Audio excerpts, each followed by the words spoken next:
So, is Fawaz going to join us today, or is he not attending today's session?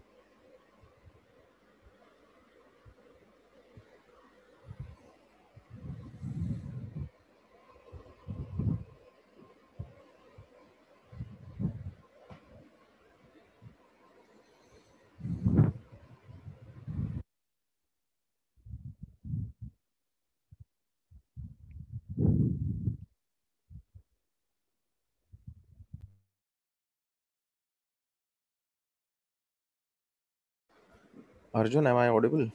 Are you able to hear me?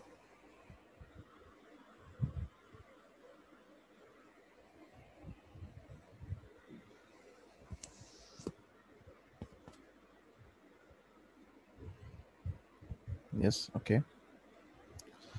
So, do you know whether Fawaz will be joining us or not for today?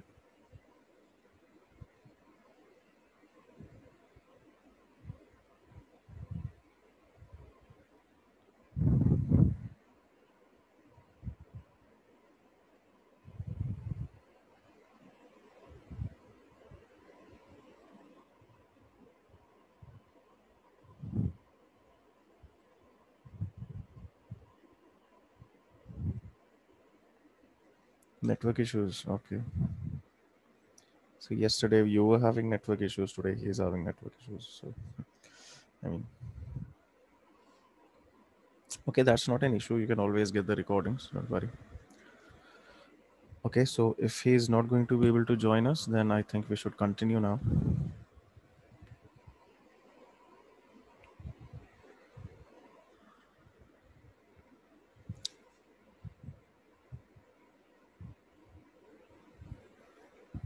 You can use your mic if you want.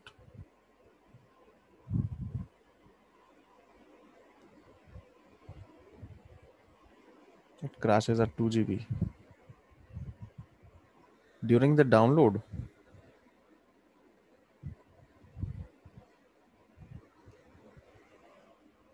That should not be the case.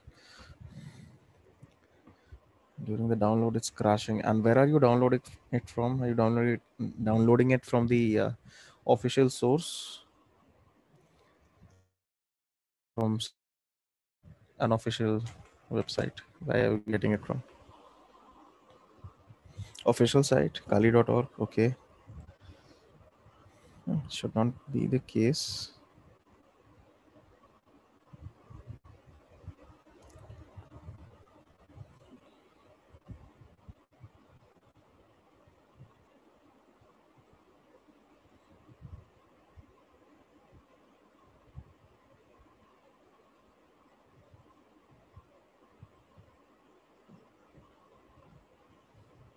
2021 version. Okay, so the latest one, right? You downloaded it 4 times, and every time you got the exact same thing. It crashes at the 2 GB point.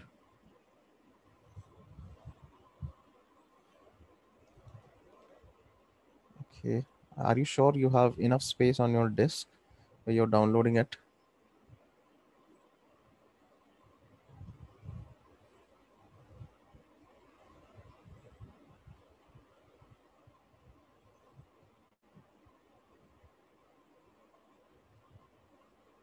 One TB. Okay.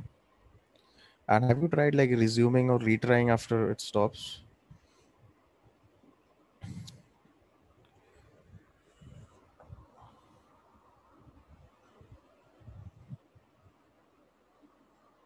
It restarts from zero. Okay.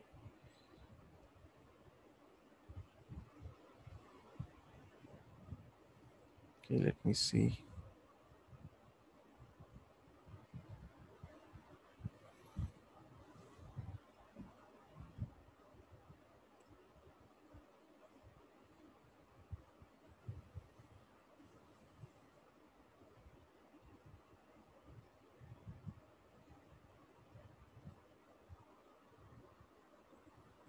Now you're trying the 2020 version. Okay. Okay. Oh, so that's not giving you the problem, right? Okay.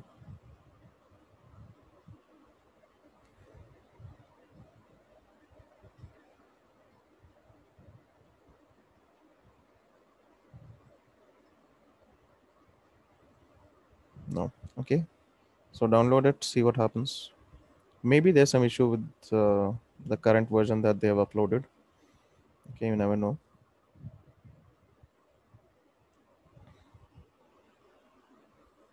Okay, so in case if even this is going to give you an error, in case and that's the thing, then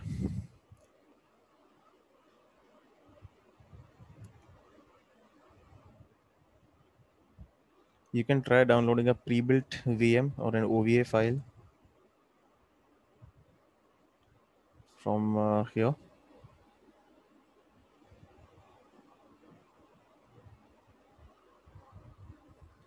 I'm uh, I'm giving you a link, and what I'm saying is, in case it still gives you an error, try downloading a pre-built virtual machine. Depending on whatever you're using, VMware or VirtualBox, just download the appropriate VM for that.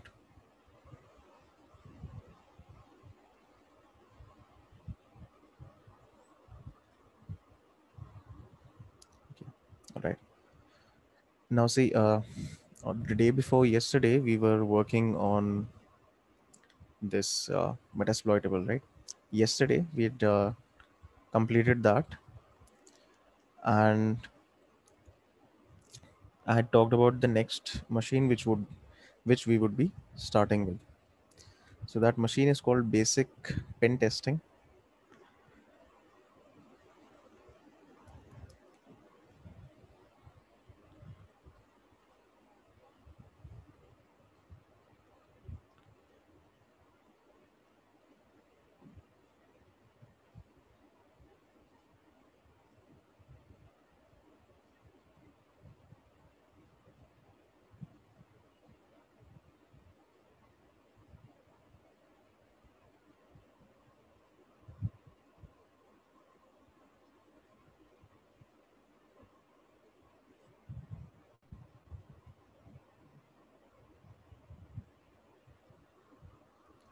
Voice is getting a little glitchy. Okay, all right.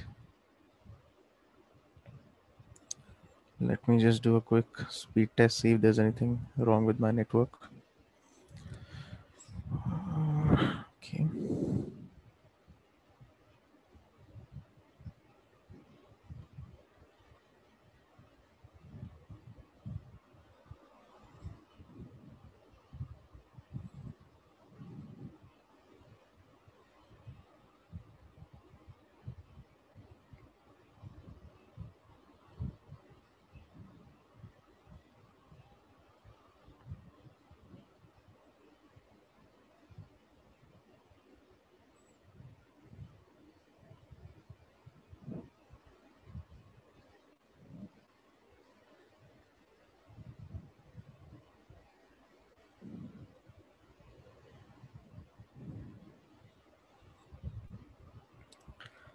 No, it seems like my network is fine.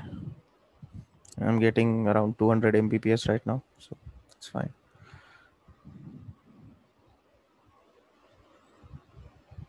Yeah, I think your network might be having some issue at this moment. Like, what is your ISP? What provider are you using currently?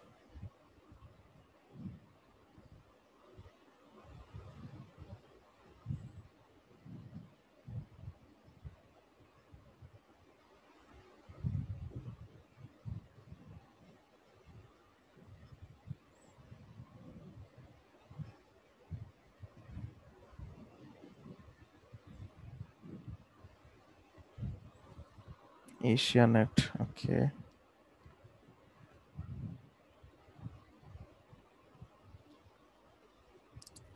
I'm not familiar with this one, so I don't really know about it.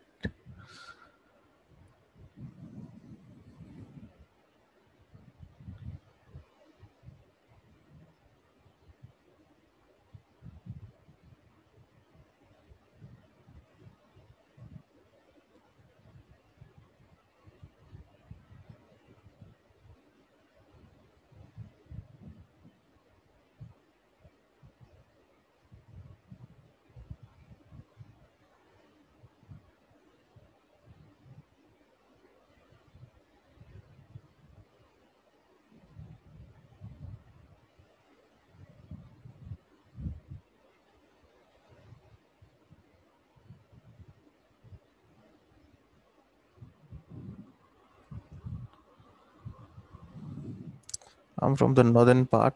I'm not going to exactly mention the state. And so, what I was saying earlier is that we had finished working on this metasploitable in yesterday's session, and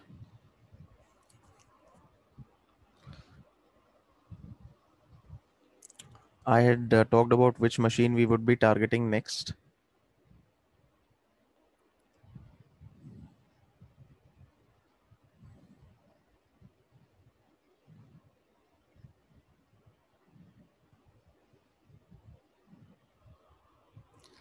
So the machine was basic pen testing, and I had given the link in yesterday's session.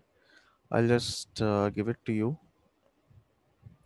So what you need to do is just like with Metasploitable, this needs to be on your system as a virtual machine as well. Okay, so just let me give you this link.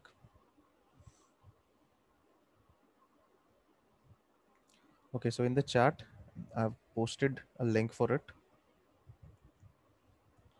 Now, basically, what this link is, it's for a virtual machine that you need to download, and that is going to be our next target. Okay, so when you go to the page, you'll see some information about it. It's a website called onehub.com.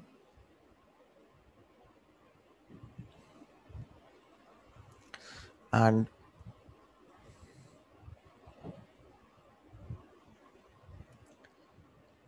there are 3 download links,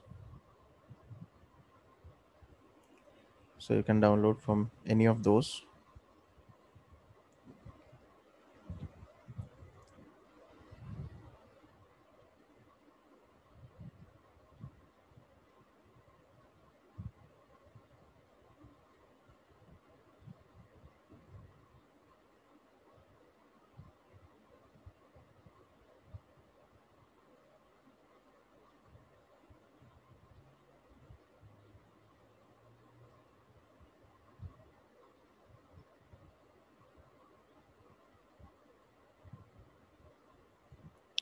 Okay, so now on my system, I already have it, and that is the machine we'll be targeting today. So I'll just switch over to my virtual machine and my attacking VM, that is. Okay, before the attacking VM, I'll just show you this basic pen testing. Once you install it, okay, so it will open up like this. Now, that is as far as you'll go for it.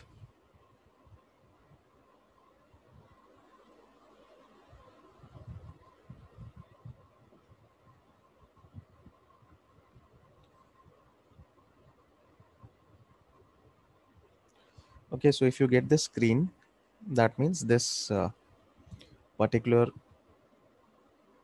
machine, this VM, it is properly installed. It is giving you this login screen. Now you don't have to do anything here. You don't have to interact with this directly, because we are emulating a situation where I don't really exactly have physical access here, but I'm accessing the machine over a network. Right. So I'm just going to see, okay, this is the machine. It's on the same network as my attacking VM. Now I'm going to switch back to my attacking VM.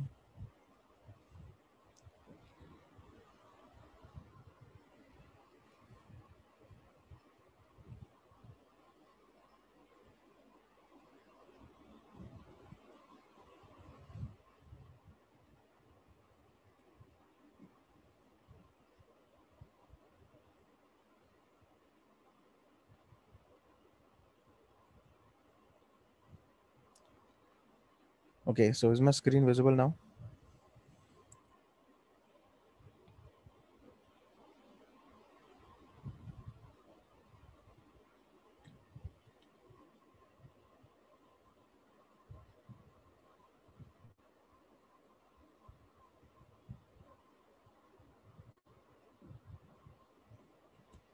All right. Also, I'm saying you can use your mic if you want now instead of chatting. That's up to you.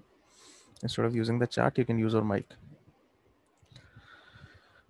All right. So Now I need to begin working on the machine. So what is the first thing that I need to know about it? About this machine? What is the very first thing I need to know?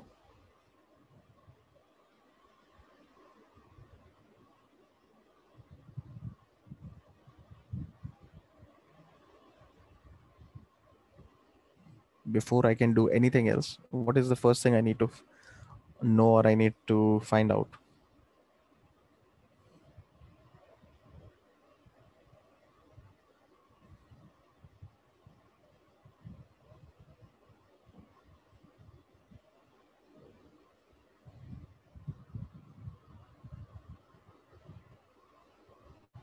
Gather information. Yes, I'm talking about gathering information.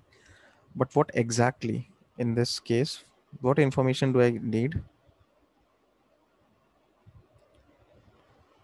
before I can do anything else, before I can proceed?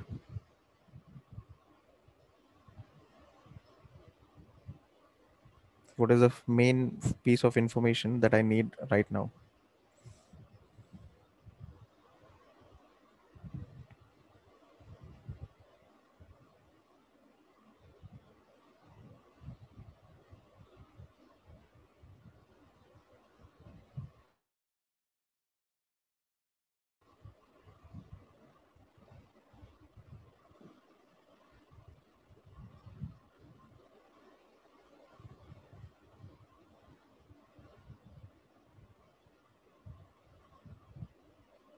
Okay, no worries.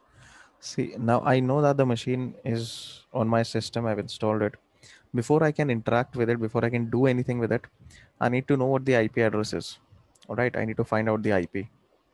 That is the first, then uh, very major piece of information that I need. So, in order to find out what different IP addresses are active on my current network, I have two options. One is to use a command known as uh, net discover. Okay, this is a command that I can use, and if you simply run it, okay, the first thing is it should be root or sudo to use it. If you simply run it, it's going to just start looking for devices on your network, but it's going to take all private IP ranges. So that is going to take a lot of time. I don't want that. So I need to specify two things. One, the first thing is that what is the interface that I wanted to check for. So before you do that, you can just quickly come over to another tab, do something like if config or IP address, and I have three interfaces. One is the loopback. I'm just going to ignore that. There are two other interfaces because I have added an extra interface. In your case, you'll most probably just have one. And the one I'm going to use here is this. This is my NAT network interface. So this is the IP that is assigned to me, and this is the name of the interface, Ethernet 0. So I'm going to specify the interface -I and ETH0. And I'm going to specify the IP address range. So range is 10.0.2.1. Now it's technically the correct range is /24, but NetDiscover does not work properly with that range specification. So I'll just give it a wider range. Let's see whether 23 works actually. Let's see. Okay, so that does not work because it's only going to say you need to specify either this or /24 or /8. So I'll just give it /16 and we'll see what it comes up with.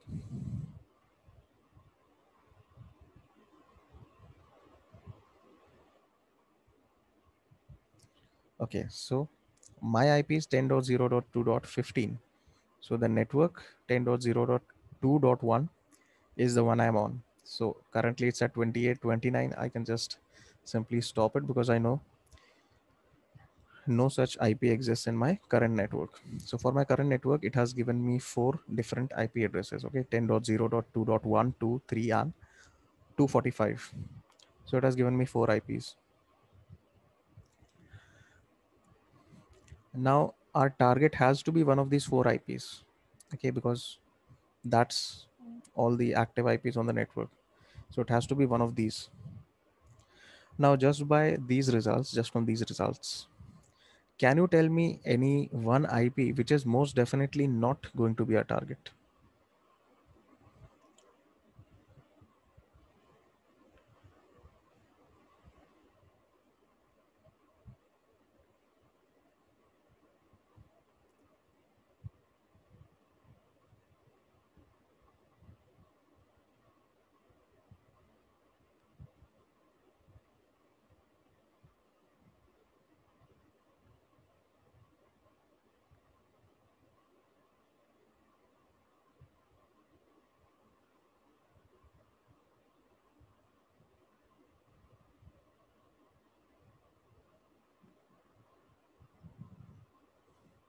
10.0.2.1. Okay, that is correct. And what is the reason for that? So you are right in saying that this is the IP that is definitely not going to be the target. But why is that? Why is it not target?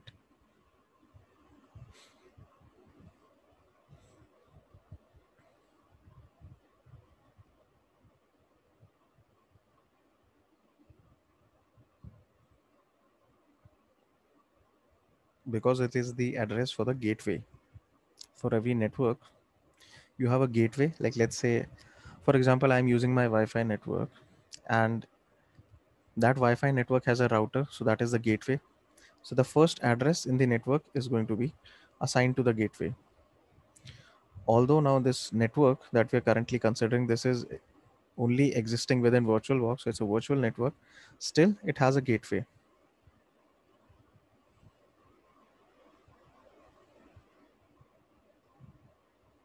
Okay, so we know that this is not going to be our target. There is no way that the first address is our target. So based on this information, can you tell me which other IP is also not the target? Take a look at the results carefully and then tell me.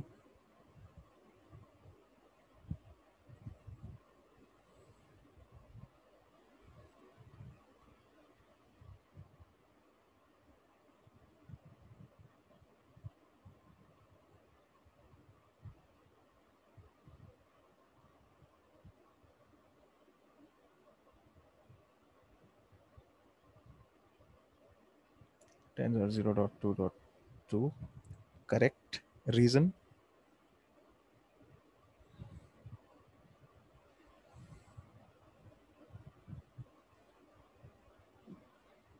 Okay, you are also correct this time.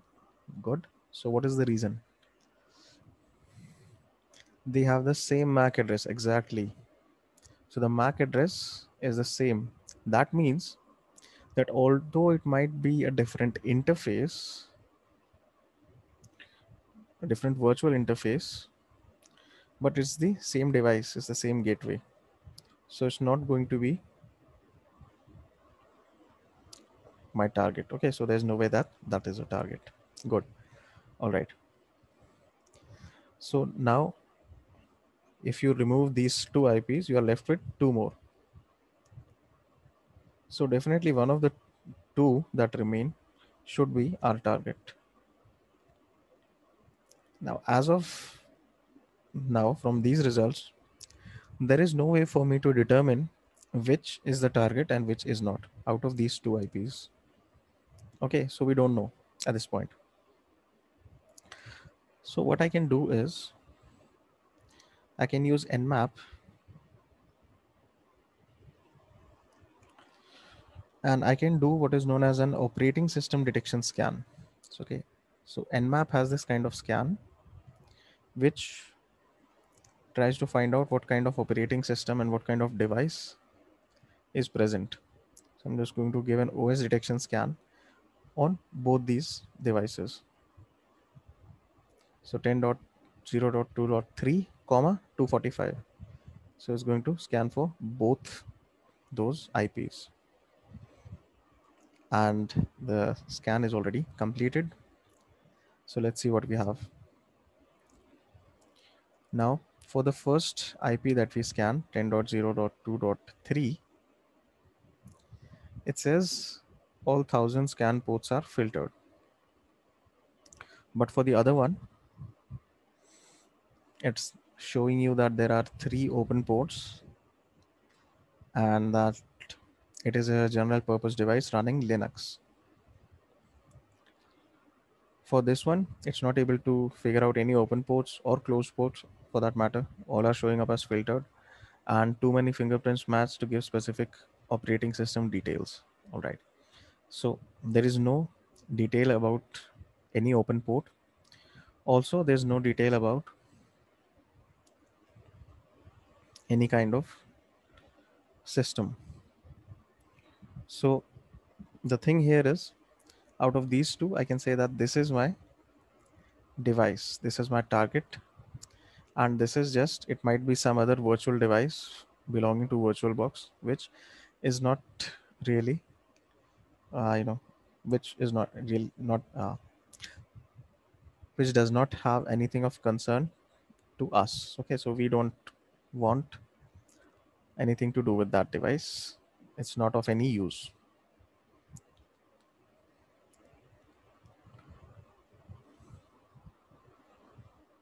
It just might be another virtual interface. So now I'm left with this IP. Now, of course, a very basic scan for it has already been done. Okay, so by default, it Nmap scans for 1,000 ports. So it has scanned for 1,000 ports and told me that 3 are open and 997 are closed. So, however, I can, and I am going to actually go a little more in depth and do some more scans here.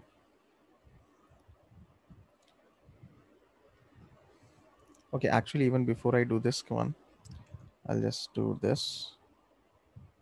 So this is a scan for all ports.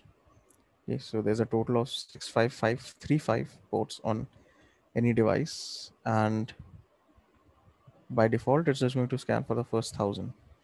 But whenever you are scanning a device, whenever you're scanning a machine, you need to be as thorough as possible. So you need to cover all your bases. That's why it's better to do this kind of scan so you can be sure that you're not missing any port and that you have all the information. Okay, because if you scan only for 1,000 ports and there is a port open on that system which does not belong to this list, then you'll miss that. Now in this case, there is no other port, no extra port that was open, so we haven't received anything. Okay, so moving on. Now I'm going to run an aggressive scan. So do you know what this kind of scan does?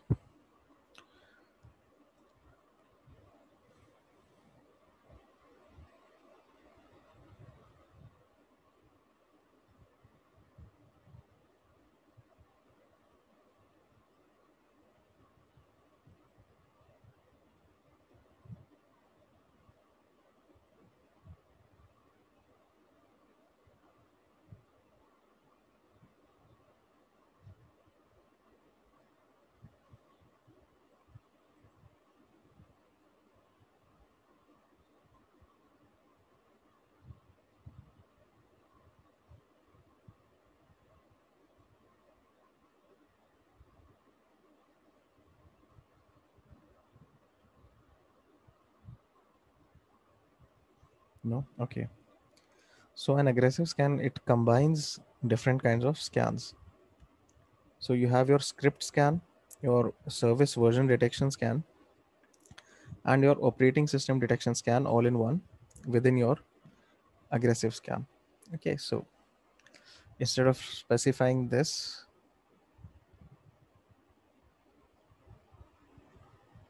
you can just write A.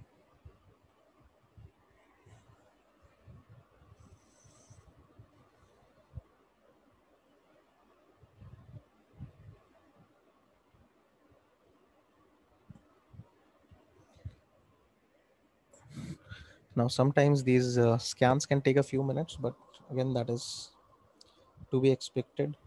A few minutes is actually a very you know, okay, it's not even a few minutes in this case.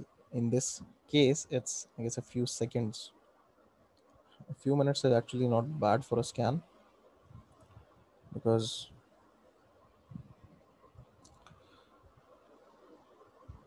in more realistic scenarios, you can get even longer scans that run for hours or even a couple of days.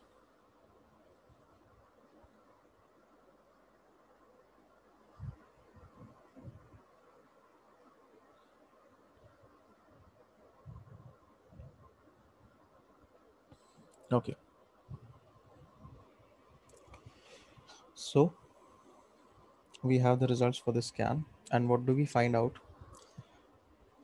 On port 21, we know that there's an FTP server, and this is the version of the FTP server that is running Pro FTPD 1.3.3c.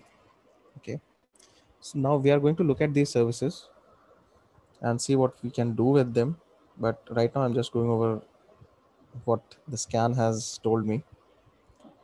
Then you have SSH open, open SSH 7.2p2. All right, the version for SSH. And on port 80, there is an HTTP server or a web server running. And what web server is running? That is Apache HTTPD 2.4.18. Okay, so we know this much.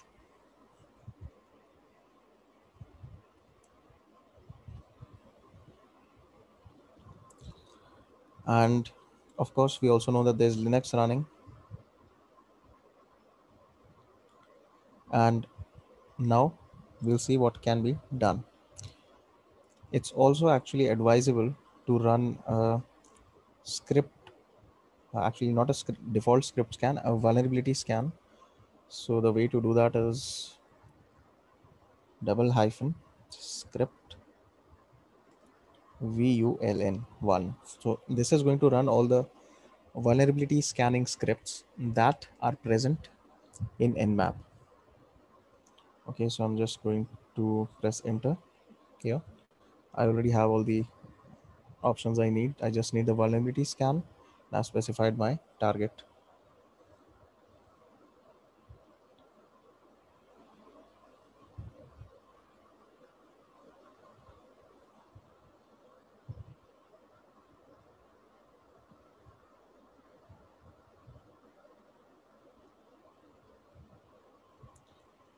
So this is going to show us if there's any vulnerabilities present within the services that are running on these ports.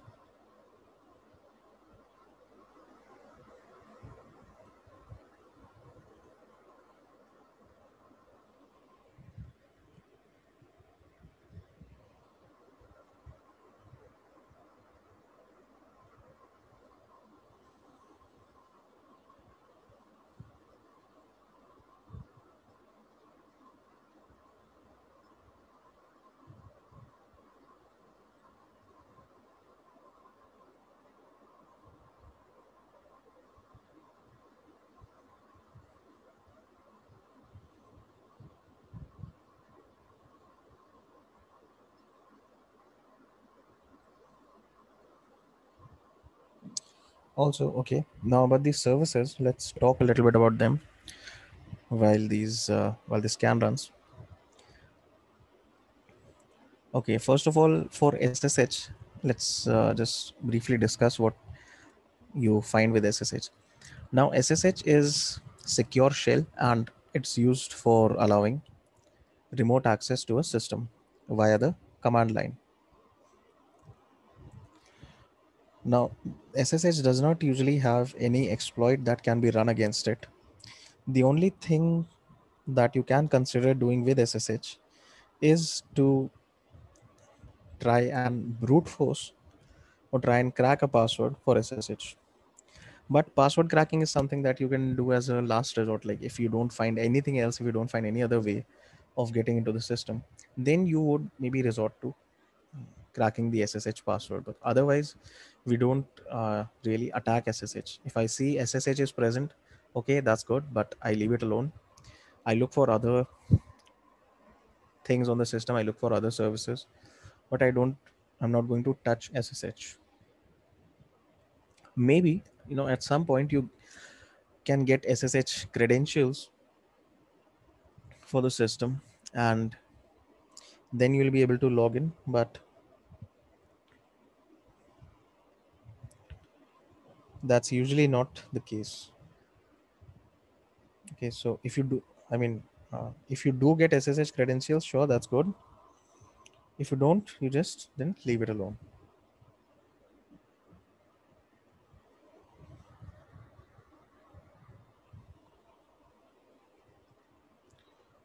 And also we have FTP. Now about FTP, what I want to say is there is a feature with FTP known as anonymous login. Okay, now it's not going to be configured for every server, like it's not going to be turned on for every server, but in case, whoever the admin is, whoever has configured it, in case they have turned it on, then it could be very useful to you. It could be, of course, there's a chance that you may not find anything on that server, but if you're able to anonymously log in and you find something there, then yeah, definitely that's very good.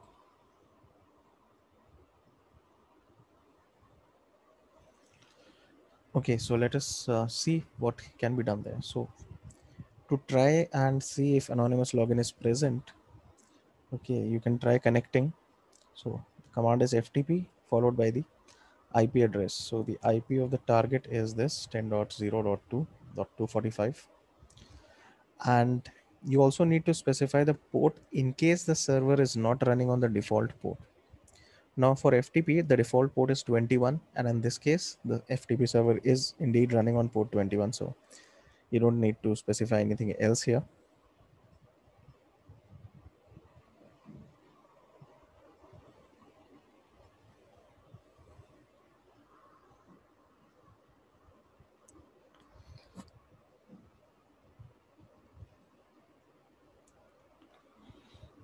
Okay, so we already have our okay, just we already have the service running on port 21. So I'll just say FTP followed by the IP. I'll press enter. So it says connected to this IP, connected to this host. Now it's asking me for a username. Now when you're trying anonymous login, just try anonymous as the username and the same as the password. Okay, so anonymous as the username, anonymous as the password. Now it's saying anonymous login. Okay, but that does not mean that we will be able to complete this login. So I've entered anonymous as the password as well. Let's see what it says. So it says login incorrect. Okay, so that means anonymous login is not possible on this server. So I'll just exit.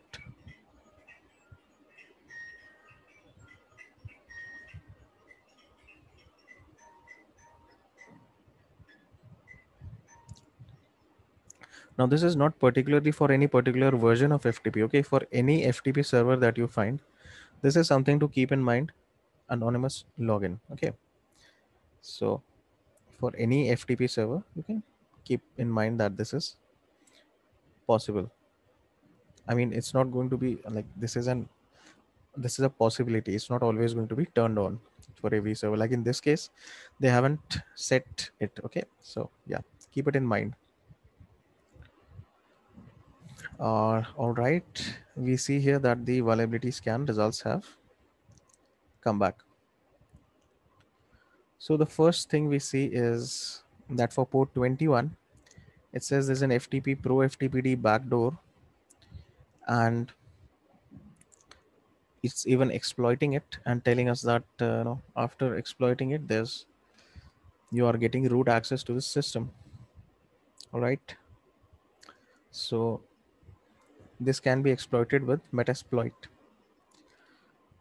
and there's nothing else which is particularly useful to us on this in these results. The only thing is for port 80 for the HTTP server, it has run this HTTP enumeration script and come up with a folder known as secret on the server. Okay, we'll check this out later. First, let's just take a look at how we can work on this Pro FTPD backdoor. All right, so I'm going to come to another tab. I will run Metasploit, and then I'll see what can be done.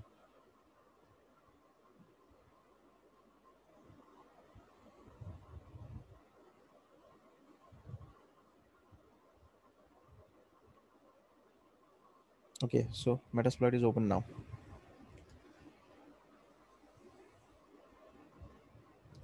So I need to look for Pro FTPD to see whether there's any exploits for this in Metasploit.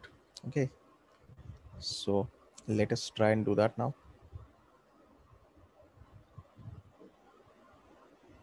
So the way to do that is simply use a search command, search and Pro FTPD. That's what I'm looking for. Okay, let's see.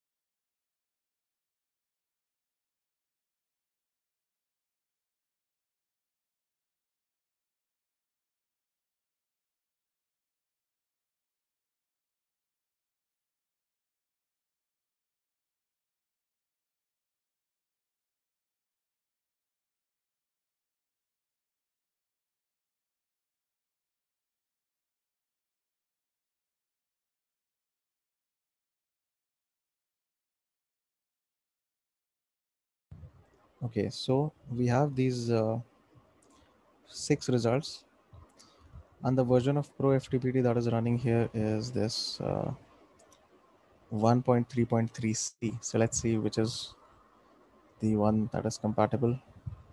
So this last one, right? 1.3.3c. So I'm just going to select that. I'll say use 5. 5 is the search result number. So use 5. Or you can also say use exploit Unix FTP copy, this whole thing, but you don't need to do that. Just say use 5, and that exploit is selected. Now we look at the options. So what options need to be set? We need to set our hosts, which is the target IP. So I'm going to do that. Our host is 10.2.245. Okay. Now, if I try to run it, it's going to fail because I haven't selected a payload. Now, some modules select a payload by themselves, some do not. This one does not. So I need to see what compatible payloads are available.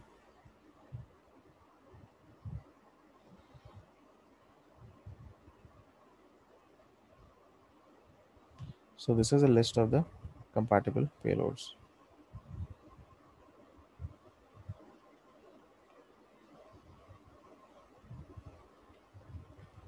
So I'm just going to select this one, the one for the reverse shell. I'll just say, copy this, set payload, and I'll paste this.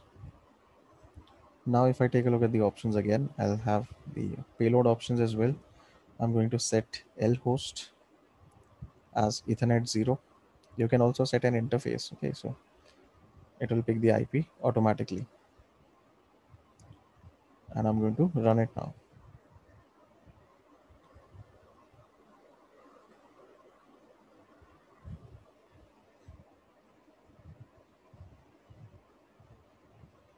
So the exploit has run and command shell session 1 opened. If I check the ID, it'll show me that I'm running as root. So now for this machine, this particular machine, there are two ways to exploit it. One is through Metasploit, the way we've just exploited it right now. And the other is the manual way of doing it without Metasploit. So we've done the first way, we'll also do the second way. And after this point, I will not be resorting to Metasploit for any of the machines that we do. Because see, while Metasploit is a good tool for any penetration tester,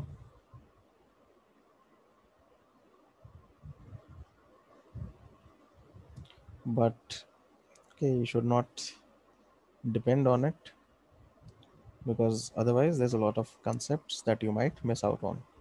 So after this, we'll not be using Metasploit, but just, you know, you should be able to use it. You should know how to use it. That's why so far we've seen Metasploit used in quite a few places. Now,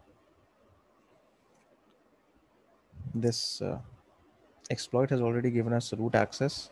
So this method is complete. There's nothing else to do here.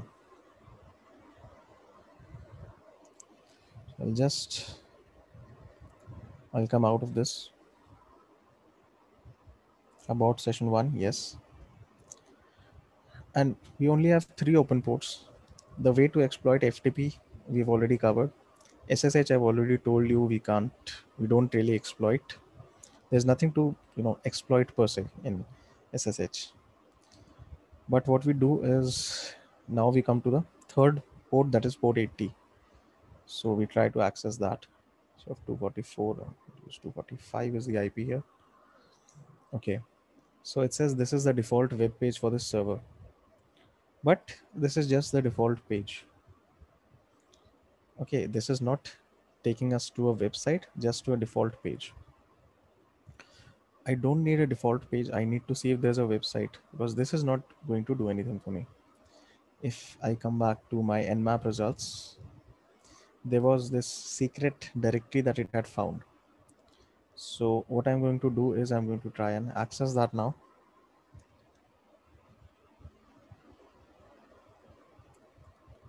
Okay, so let's see what we get.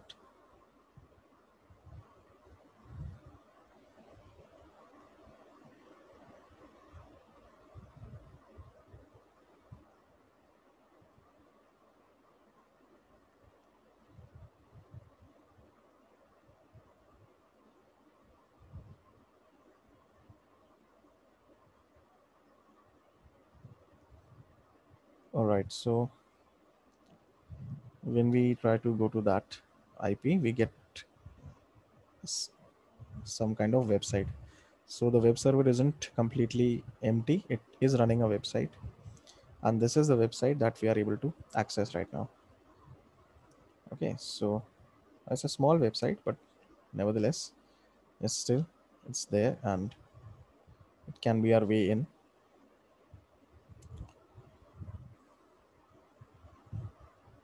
Okay, so all right, uh, since even Faz is not here today, so I'll continue with this tomorrow. Okay, so because the way we proceed with WordPress websites is kind of an important concept, right? And I would encourage you that if you do get the time to try this out on your own, see what you get, try it out, and whether you are able to find some way to exploit this. Just try looking at it and see if you find something. Okay, and okay, one more thing.